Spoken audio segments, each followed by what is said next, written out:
morning, everyone. Xin chào quý vị.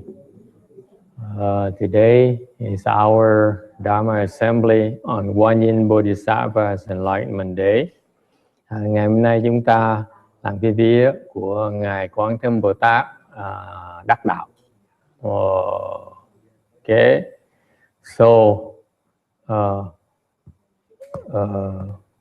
it's a hard topic to talk about. Enlightenment. Đắc đạo nó khó nói, dễ sợ lắm. Okay. What can we talk about enlightenment? Có gì mà nói được bây giờ? We work so hard to become enlightened. So once you become enlightened, nothing matters anymore. Mình trước khi mình làm việc cực khổ mới là có thể đắc đạo được. Đắc đạo một cái gì cũng xả hết. Nothing worth talking about. Không có gì để mà nói được nữa. Isn't it terrible? And yet, lay people make such a big deal out of enlightenment. Ngược lại, những người tại gia, mấy người ngoài đạo, ta nghĩ là giác ngộ là thì rất là thích thú, kỳ diệu lắm. Actually, for the Buddhists, enlightenment is a rather boring event.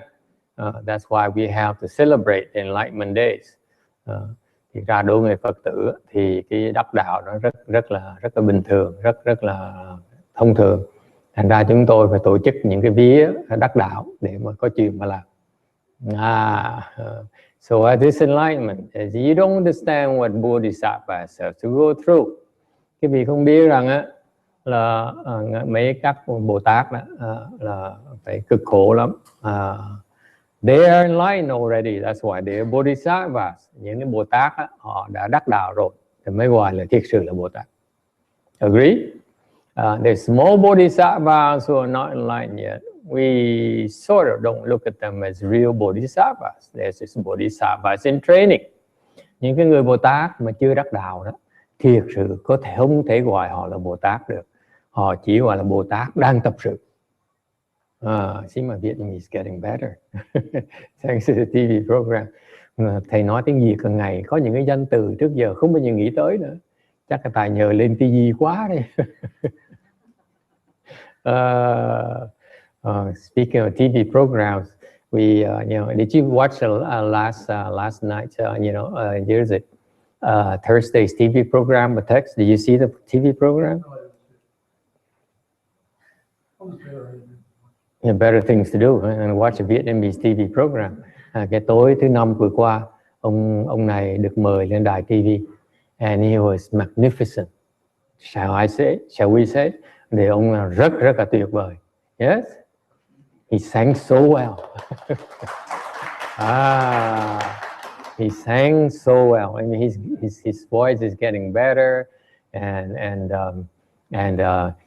he's seems to be a much better performer. No? Used to do better. Ông nói trước ông hát hay, thầy này có tưởng ông hát hay, ông có tiến bộ.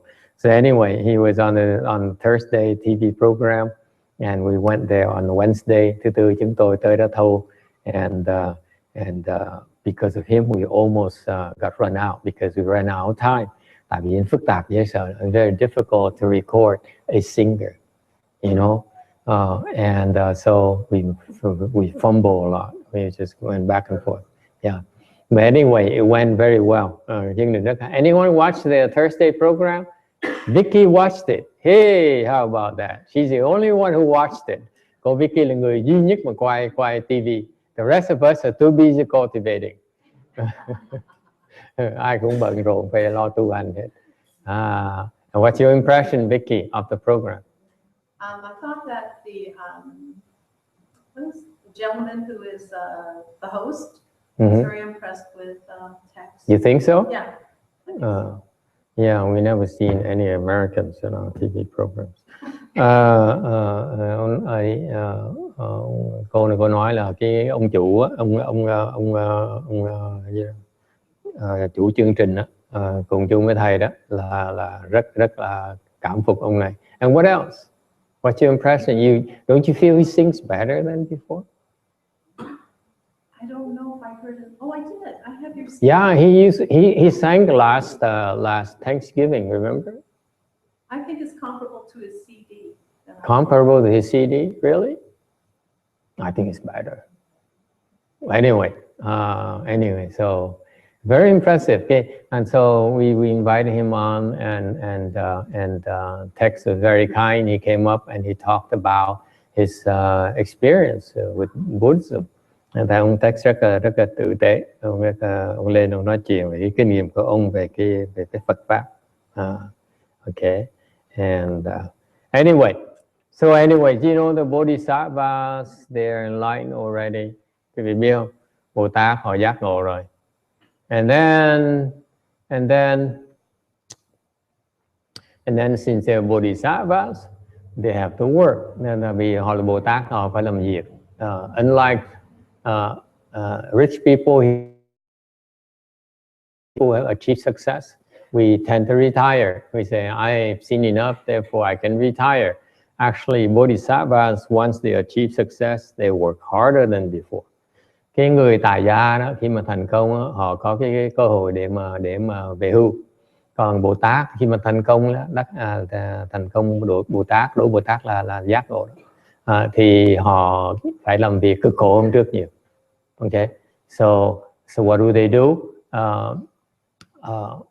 You don't know what they have to go through. Quý vị không biết Bồ Tát nó khó chừng nào, khó khăn chừng nào. They're enlightened already, and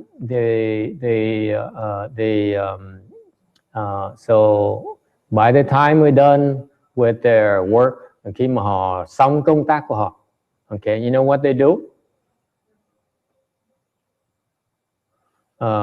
They assign a new project để họ làm việc tiếp.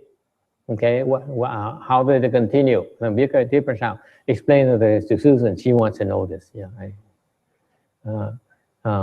How do they do it?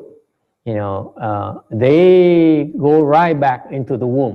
Thường họ chui vào cái mang thai, cái bụng bà mẹ lại. They work non-stop. Bồ Tát là làm việc không có ngừng. As soon as they're done with this project, they go into the next project by entering the mother's womb. Thành ra Bồ Tát khi mà làm xong công tác rồi thì tiếp tục công tác, bắt đầu công tác khác bằng cách là chui cái đầu vào cái mà thai bà mẹ. Okay, that's what they do. And you know why it's so stressful for Bodhisattva? Quý vị biết tại sao như vậy đối Bồ Tát nó rất là khổ sở. Anyone knows? Susan, why is it hard for Bodhisattvas?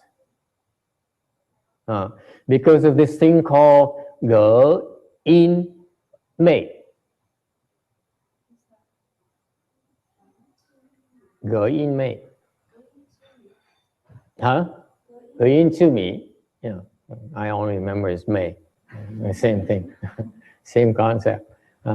Because this thing called in Chinese called Guan Yin Bodhisattva. I stand corrected. And of course, you want to send China the Chinese character for it. Okay, Guan Yin Bodhisattva gọi là cách âm chi mê. Guan Yin Bodhisattva. See, I have a question over here. What is that? She has something. She's getting bored, so she has something to share with us.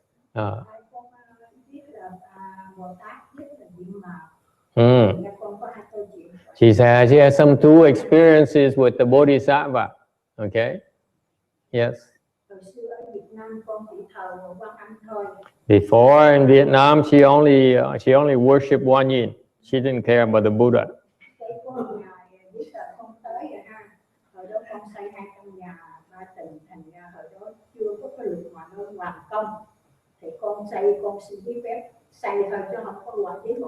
Hoàng công nghĩa là sao? Trả lại công công. Hả? Hoàng công ý là mình muốn bán nhà nó mới phải hoàn công cái nhà lỡ nó mới cho mình bán nhà. Hoàng công cái nhà. Hoàng công trong nhà khác. Cái giấy phép và hoàng công khác mà giấy phép khác. Giấy phép xây nhà là khác, còn giấy phép hoàng công là khác. Hoàng công là cái gì hả? Khi mình muốn bán nhà mình phải làm giấy đó. Cái giấy đó là mình phải lên nổ lên cái bằng lên Công gì? là phải đóng tiền. Công lông hay là công gì? Công hay là Hoàng công căn nhà, nó kiểm soát ở căn nhà, làm giấy tờ không được giấy phép bán nhà hoàng công, ý là gì đó. Dạ phải, sau đó là có cái là giấy. They can't even know what they're talking about. They can't even agree. Hoàng công. Okay. So she built a three-story house in Vietnam back then, and so she didn't have the proper paperwork.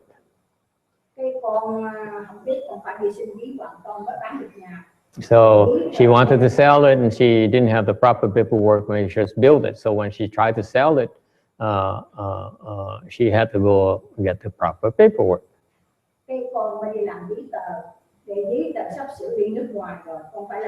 And she had to sell it and get rid of it in a hurry because she's trying to run to skip town and run to the U.S.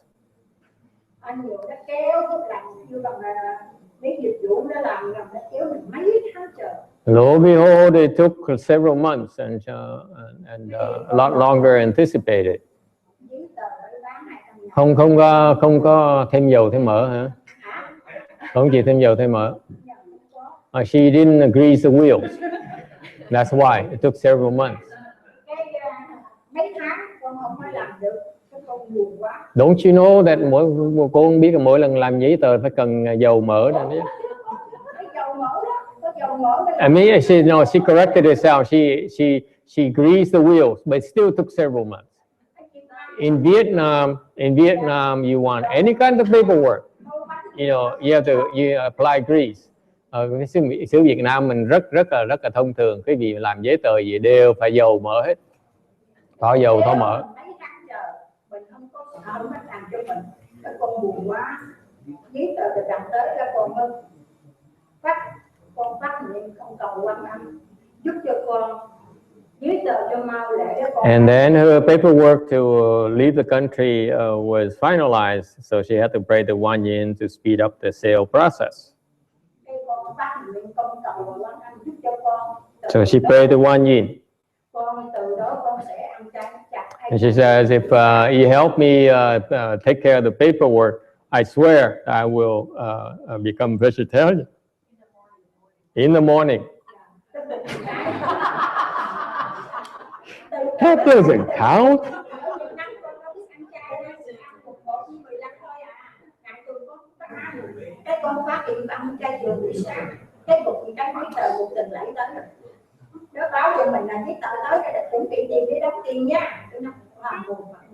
And Guan Yin must be so desperate because as soon as she made a deal that she'll become vegetarian for half a day, in the morning only in the morning.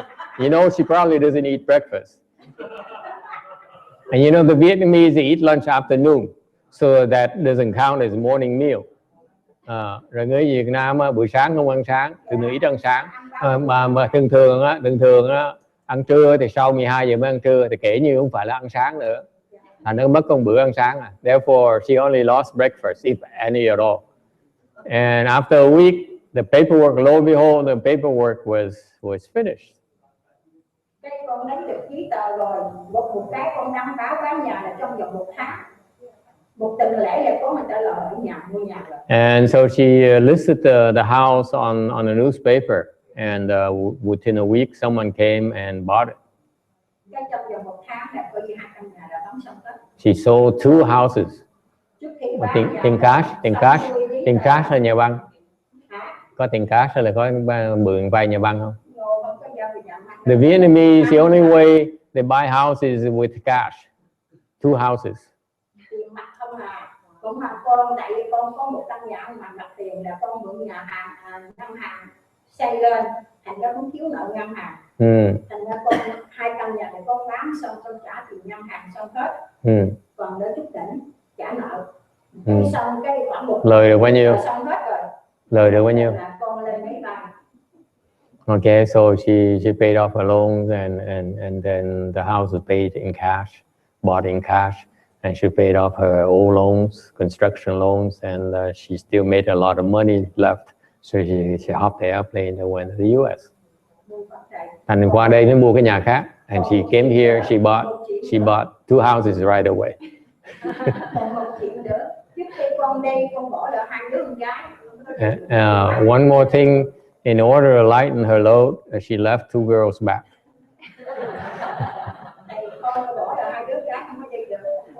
She's very sad about it. Brought only 5 kids along with her and left 2 behind.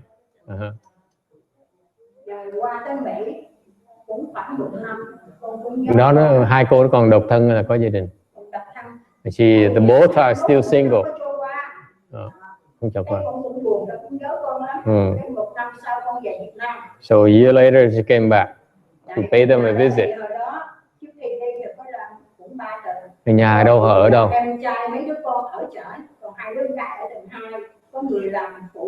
Nhưng điều 2 cô ở lại ở đâu? Bán 2 nhà, chỗ nào đâu ở?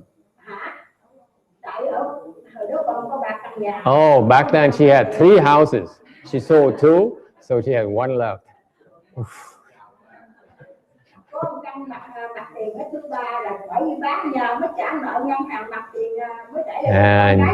And you better know that the houses in Ho Chi Minh City is more expensive than Rosemead. Một năm sau con về Việt Nam, con thấy nhà cửa dơ quá, sùm lum á, cái dọn dẹp nhà cửa. Cái trước khi đi thầy cho mà đứa em mấy đứa cháu, con đi 3 đứa cháu ở trên lầu 3. Mấy đứa gối cho nó ở, nó ngủ mà nó ngủ cái gối do thầy đi à. Tại mình nó có biết mình đến trời rồi sao mà ôm gối bằng rằng cái do thầy. Con không biết mà em trai nó giấu 2 được tay dạng nó trong cái gối ôm á. Thì mình không có biết. Mình để cho vợ ngủ trên mấy cái ghế mấy cái gối mà do thầy. So she went back to see them a year later, the 2 daughters, and they stay in the 3rd house.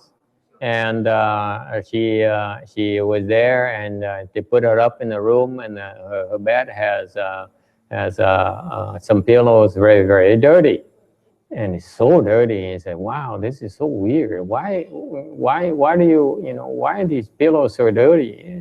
We're not that poor." And so, sao nữa? Dục.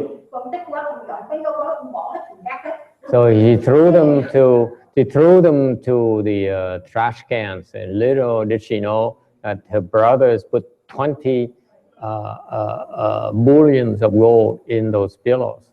And the woman is so stupid, she couldn't even tell how heavy the pillows are. Dốt cái độ mà cái vàng nó nặng như vậy không biết nữa. She had no clue.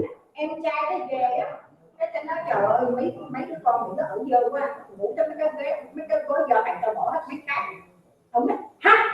Chết, chị bỏ cái gì? Cái gối ôm dài bỏ ăn đến nó bỏ hết.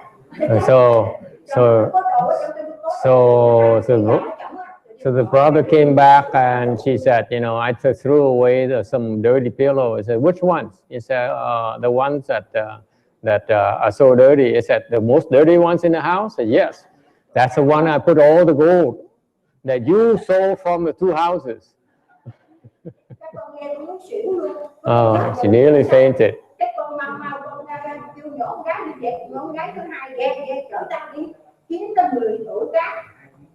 So he told one of the daughters to drive her to look for the trash people.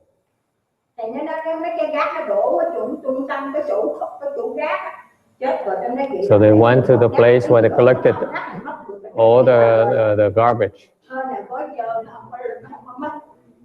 Cái cuối cùng xe gác lớn nó gom lỡ nó trộn nó chở đi cái kiếm bà kiếm trên đô cái đầu kia. So at that central collection place, the garbage their garbage trucks got together and they picked it up. Hỏi đó bà thấy mấy cái gối dơ quá bà không có lấy. So she asked about the dirty pillows. Said, yes, of course, we spotted those dirty pillows, so we didn't want them, so we threw them out too.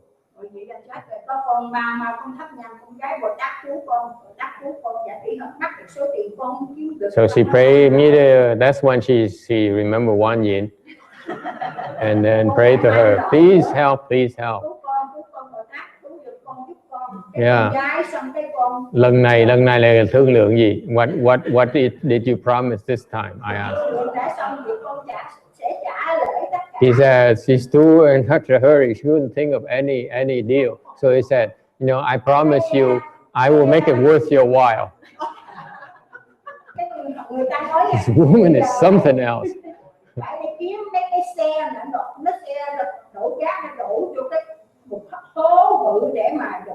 So she went to the dump place. 4 or 5 o'clock in the afternoon. The 5 big garbage trucks there, lining up.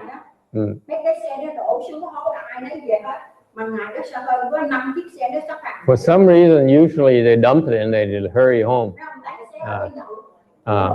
And that day, for some reason, the 5 trucks is just lined up there. They haven't dumped their stuff yet because the 5 drivers were having a happy hour, Vietnamese happy hour. Thành ra mình hơi là 5 chiếc xe nó không có đổ. Cái mình tới đó là 5-6 giờ đã tối rồi. Cái mình giờ nó trong đó mình có mấy cái gói dơ, trong đó một cái gói mình có giấy tờ, trong mình không biết con nó bỏ. Bây giờ các chị cho tôi xin đổi chú ý. So she went there and she talked to those truck drivers who were having a drink and having the happy hour meals and appetizers. And she says she made an excuse. She lied through her teeth, broke a precept. She says, I put some paperwork in there, some very dirty pillows. Please help me recover them. Cái cuối cùng 5 chiếc xe đó ông tài xế nó được, không muốn lấy, mỗi chiếc xe cho 500.000. So for each car, they give $50 per driver. $50 that's more than cover the happy hour meal. So he bought all 5.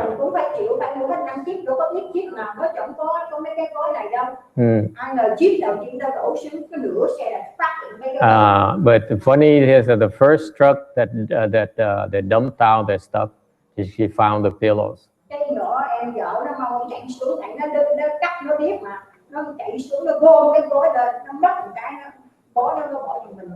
So she her sister ran down the dump hole and grabbed the pillows and stuff in her belly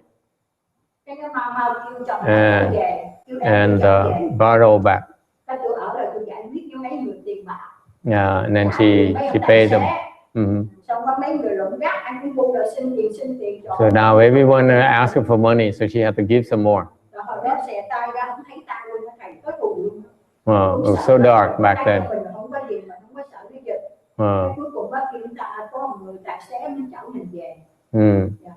So after that, one of the truck drivers drove her home. Còn cái cô em mà lấy được vàng, cô chạy về trước hả? Cái cô em mà lấy vàng xong lấy được vàng có chạy về trước, chạy trốn trước. Trốn trước.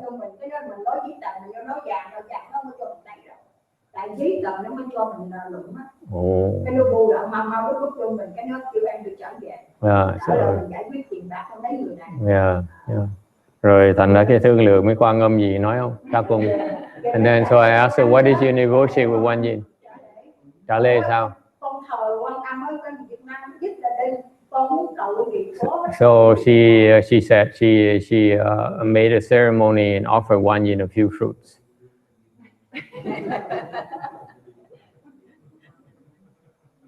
You know, something wrong with Guan Yin's thinking. Tại chị nghĩ Quán Thế Bồ Tát là mà làm cái Phật pháp nó xuống giá dễ sợ. She makes you feel that Maya Guan Yin can be bought for so cheap. So the funny thing is that the very important point. The funny thing is she says back then she didn't know much about Buddhism. She really didn't really know much, and she didn't really have much faith. But the only thing she knew is that she knew to ask for help from Guan Yin when she was in need for help. Cái đặc biệt ở chỗ là mặc dù không tin bao nhiêu mà Quán Thế Bồ Tát còn giúp như thường. Biết rằng giúp nó chỉ nói cái miệng thôi chứ nó không tin mà nó cũng không trả gì bao nhiêu đâu, mà cũng giúp như thường. Amazingly, Guan Yin knew full well. Don't think you can fool Guan Yin. You know, Guan Yin knew full well that, you know, this person doesn't really believe, and she will try to get off cheap after she received help. She helped anyway.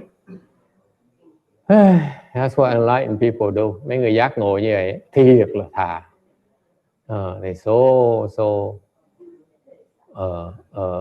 cheap. Yeah, can be bought for so cheap.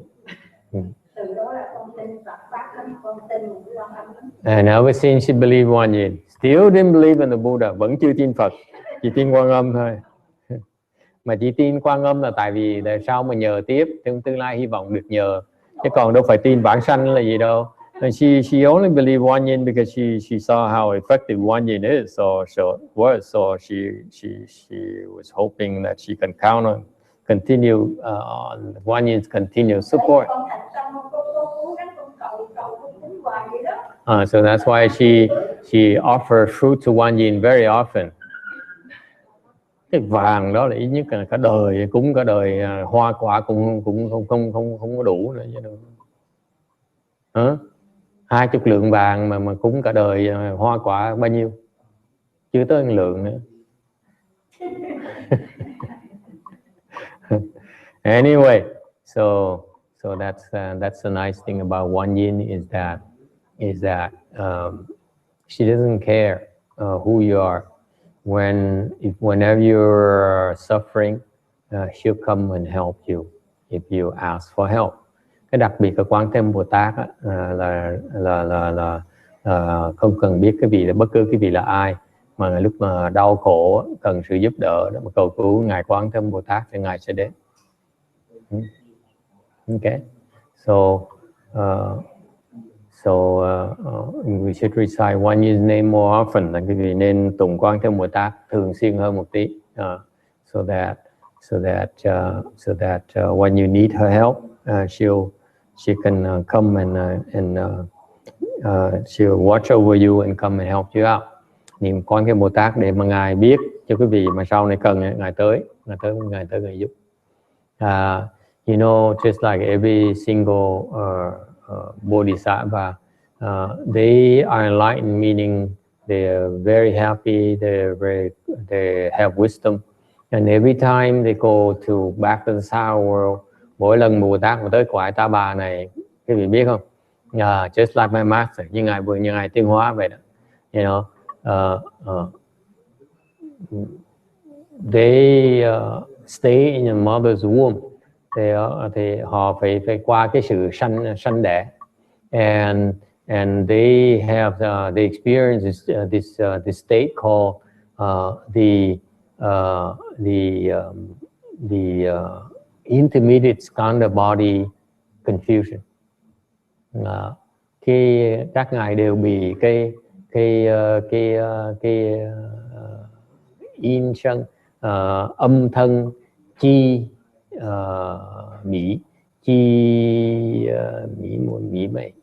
mê chi mê, có nghĩa là mỗi lần mà họ trong khi mà sau khi họ chết họ đợi trong cái thân sau đó. So what happened is that after they die, after they done this assignment, they move to the next assignment. They go into rebirth again, go through a birth and death process again. They become confused. Họ bị mê muội lại. They become confused again. Meaning, to the bodhisattvas, confusion is dire suffering. Quý vị không biết, quý vị quen mê muội rồi thành quý vị không thấy vấn đề gì hết đó. Còn Bồ Tát mà thấy với mê muội chúng ta là cực kỳ khổ sở. Did you know that? Ngài Bồ Tát thấy những người mê muội, thấy những người là cực kỳ khổ sở. The bodhisattvas, when they look at a confused person, okay, a deluded person like any of us, they see that, you know, we are in dire straits. Thấy mình cực khổ dễ sợ. And yet they know it full well, and they still want to go through what we go through. Mặc dù biết được cực khổ như vậy đó, mà vẫn là đi vào cái cõi sanh tử lại.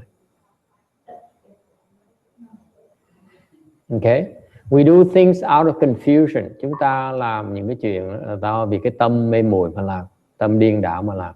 Whereas the Bodhisattva, they do it by choice. Ngược lại Bồ Tát sau khi giác ngộ rồi thì họ chọn cái sự cực khổ vì cái sự sáng suốt, vì cái lòng từ bi, out of compassion. Okay, they decide, they intentionally go through this suffering in order to as part of their assignment. Thì họ sẵn sàng chịu cực chịu khổ trong cái lúc mà gọi là trung ấm thân mà mê muội đó. When you born, they're born confused. Vì vậy họ sinh ra họ mê muội như chúng ta, just like us. They're confused like her. You see my master's biography. Quý vị nghe cái chuyện đời Ngài Tiến Hóa cũng vậy đấy. He was born, he was confused, he was angry, he was arrogant. Ngài Tiến Hóa lúc mà còn trẻ rất là có tính nóng, rất là ngạo mạn. You see that? That's confusion right there. And that's to the Bodhisattva is a great suffering. Thì những cái phiền não đó đối với Bồ Tát là cái rất là cực khổ.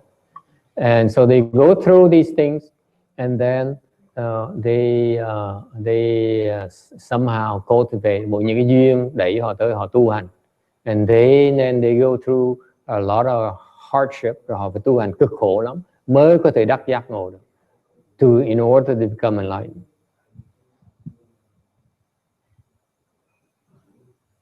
Okay, so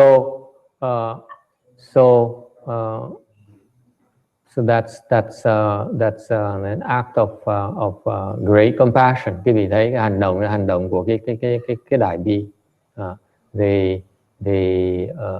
They choose to suffer like we do. Thì họ chọn, các ngài Bồ Tát chọn cực khổ như chúng ta, so that they can know how bad it is for us. Để họ thấy, mỗi lần họ thấy cực khổ họ mới biết là nếu mà tôi cực khổ, cái cá nhân tôi cực khổ như vậy thì chắc chắn người khác cũng cực khổ không khác gì. They realize if they're suffering, then they understand the extent of your suffering. That makes them even more compassionate. Vì thấy cực khổ đó, mỗi lần gần cái cực khổ thêm nó đó, họ càng từ bi thêm. Okay, and the resolve becomes stronger. Và cái lòng từ bi của các ngài càng ngày càng mạnh thêm, và càng phát tâm và giúp chúng sanh thoát cái khổ nạn. That's why they brought forth the resolve to help living beings escape suffering and difficulties. All right, so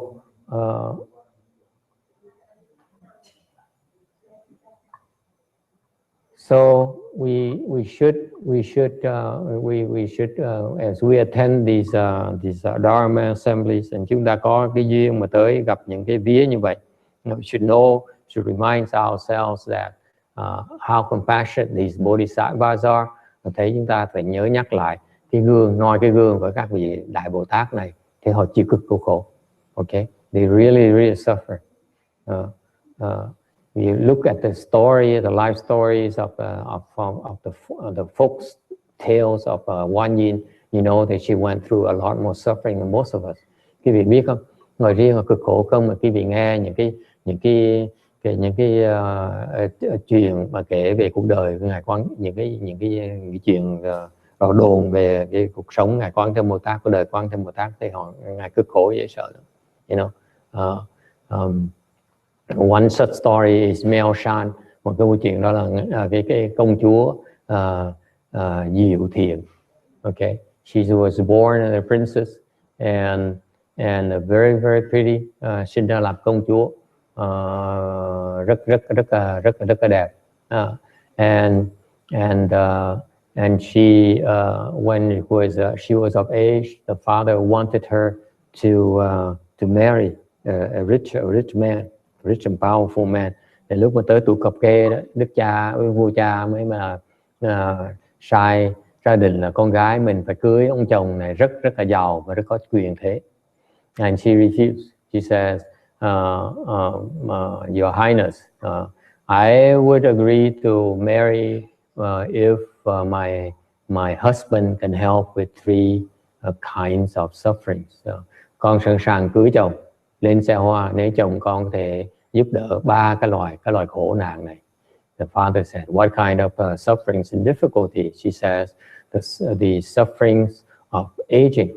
Thì ông cha hỏi là cái khổ gì? Thì cô Diệu Thiện, công chúa Diệu Thiện mới trả lời á, là cái khổ đầu tiên hết á là cái khổ của già cả.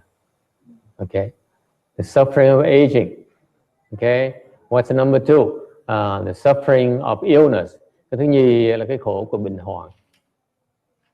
Number 3, the suffering of death. Và cuối cùng cái khổ của cái tử thần, của cái chết. And her father said, the king says, you know, no one on this earth can help with these 3 types of problems.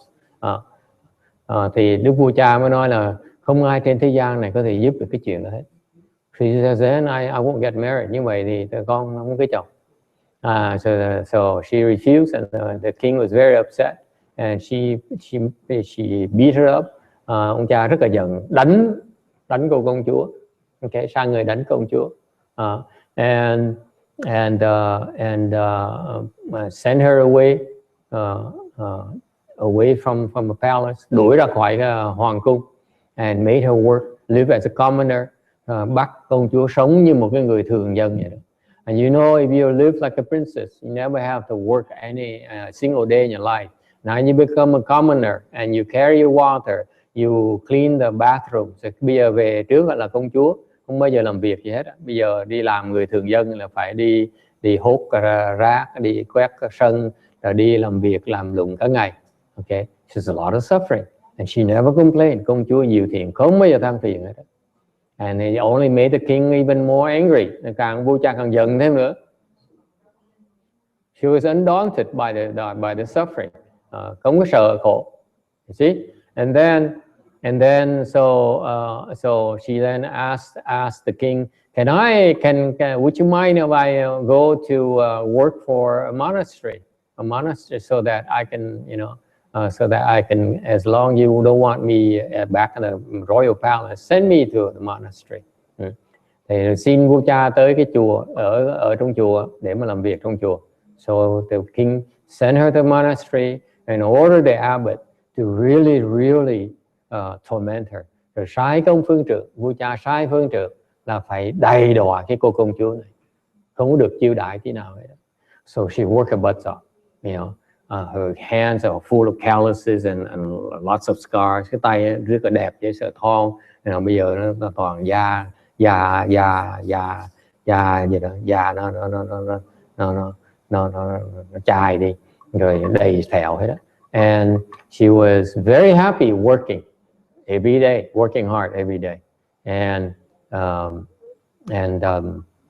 đằng như vậy, công chúa rất vẫn là vui vẻ như thường. So finally the king was fed up. He ordered her execution. Cuối cùng ông vua cha giận quá, mới sai đẩy cái cô công chúa xuống vực thẳm. Okay, threw her off the cliff. And so can you imagine the pain and suffering of knowing that your father ordered your death? Quý vị biết cái khổ sở một cái người khi biết cái ông vua cha mình ra lệnh người ta giết mình. Okay, how many of us have that kind of experience? It's a lot of suffering, and she somehow she didn't die, and she was saved by a God. May mắn sao có một cái vị thiên thần đã cứu được cái cô công chúa Diệu Thiện này. And so she lived so she became a nun. She decided to become a nun. Vì cô công chúa mới quyết định là xuống tóc tu. So she lived in a small temple up in the mountains. Rồi thành sống ẩn tu trong trên núi vậy đó. And lo and behold, the father king became very ill. Rồi bỗng nhiên Đức vua cha bệnh rất là nặng.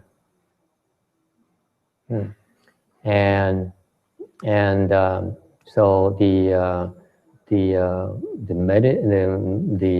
the doctor says the only way to cure your illness is to have the right hand and the right eye of a nun.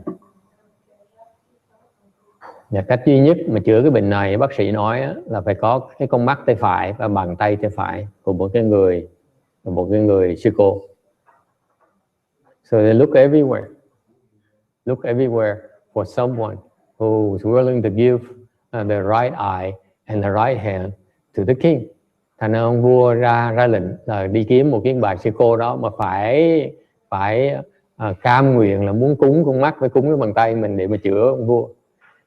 Which nun you think in the right mind would offer the eye and the right hand to save the king?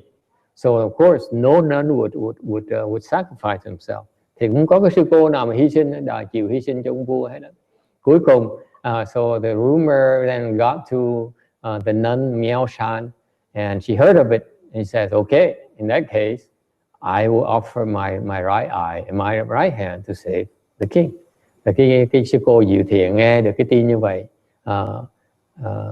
bằng lòng hy sinh con mắt của mình, hy sinh bàn tay của mình để mà cứu ông vua. So not only you have all these physical pains and the physical scars in your head, and now she gives up her eyes and her right hand. Sao bây giờ là hy sinh con mắt và hy sinh bàn tay mình. And she gave it to her father. Her father got well. Ông vua được cái con mắt đó, được bàn tay đó, làm thuốc, dùng thuốc thì lành bệnh. And he got well. He heard the story. He was so touched that he personally went up to the nuns' temple in a mountain and knelt down and apologized. Rồi ông cha nghe cái câu chuyện như vậy rất là cảm động, mê đích thân tới cái am của cái cô Diệu Thiện đó, quỳ xuống và xin sám hối và xin lỗi, biết mình là sai. Okay, and so you see the Bodhisattva, not only they go through the unspeakable act of choosing to become confused again on purpose. Là quý vị thấy người Bồ Tát đặc biệt dễ sợ lắm, là từ chọn, tự nguyện đi trở về lại cái đám buồn để mà bị mê muội lại, and suffer, and they usually endure a lot more suffering than the normal people. Và họ về như vậy không phải để mà sung sướng đâu, về để mà hơn người đâu, về đó để cực khổ hơn chúng ta nữa. Okay, and that's what the Bodhisattvas do. Đó là cái hành của Bồ Tát. Okay, in order to help others, để mà giúp người khác, they are willing to suffer. Họ sẵn sàng chịu cực chịu khổ để giúp người khác. And so today, in honor of Guan Yin Bodhisattva's Enlightenment Day, thành ngày hôm nay nhân cái dịp của vía ngày đắc đạo của ngài Quán Thế Bồ Tát, we should all praise the Bodhisattva's virtue, great compassion. Chúng ta nên biết ơn cái lòng đại từ bi của ngài Quán Thế Bồ Tát. And we should also resolve to be a little bit more compassionate, find a little bit more compassion in our heart to help others. Và chúng ta nên cố gắng theo cái gương của ngài mà phát cái tâm từ bi hơn một tí, giúp nhiều người hơn một tí. Okay, then we will make the Bodhisattva be very happy and feel it's worth the effort. Như vậy thì Kim Bồ Tát rất là vui lòng và có cái tâm là được thỏa nguyện, là thấy cái sự hy sinh của mình nó có ý nghĩa. All right, that's resolve. You know, that's what I feel. That's what adore about my master's example as well. Đó là cái mà thầy rất là thán phục ân sư ngài Tiến Hóa, in that he is so kind and so compassionate. Ngài rất là từ bi. You know, he's so you know that he became confused. He followed Guan Yin's example. Là ngài bắt chước như cái theo cái gương ngài Quan Tâm Bồ Tát, cũng là đắc giác ngộ rồi mà cũng trở về lại cái bụng người mẹ để mà chịu cái khổ sở của cái người mê muội. So he went back to his mother's womb, went through his mother's womb to experience the suffering of those who are confused. And then for his entire life, và cả cuộc đời ngài Tiến Hóa, ngài cũng vậy. He helped a lot of people, giúp đỡ rất nhiều người. Without making any demands, không bao giờ đòi hỏi cái gì hết. To the point when he gets older, lúc mà giờ tới già cả, lúc mà già rồi, he was so sick, bệnh dễ sợ lắm. He was in such great pain, đau đớn dễ sợ lắm. Okay, and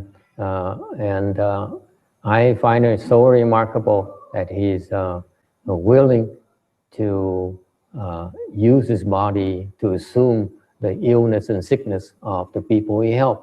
Mà cái gương ngài nó một cái gương rất là đáng kính phục, dùng cái thân mình để mà đón nhận lại những cái bệnh tật, những cái khổ sở của những chúng sanh mà mình giúp. So by the time he died, he suffered great pain. Và khi mà chết rồi, cực kỳ đau đớn. You cannot imagine the kind of pain he had to endure. Thì quý vị không thể tưởng tượng ngài đau đớn chừng nào.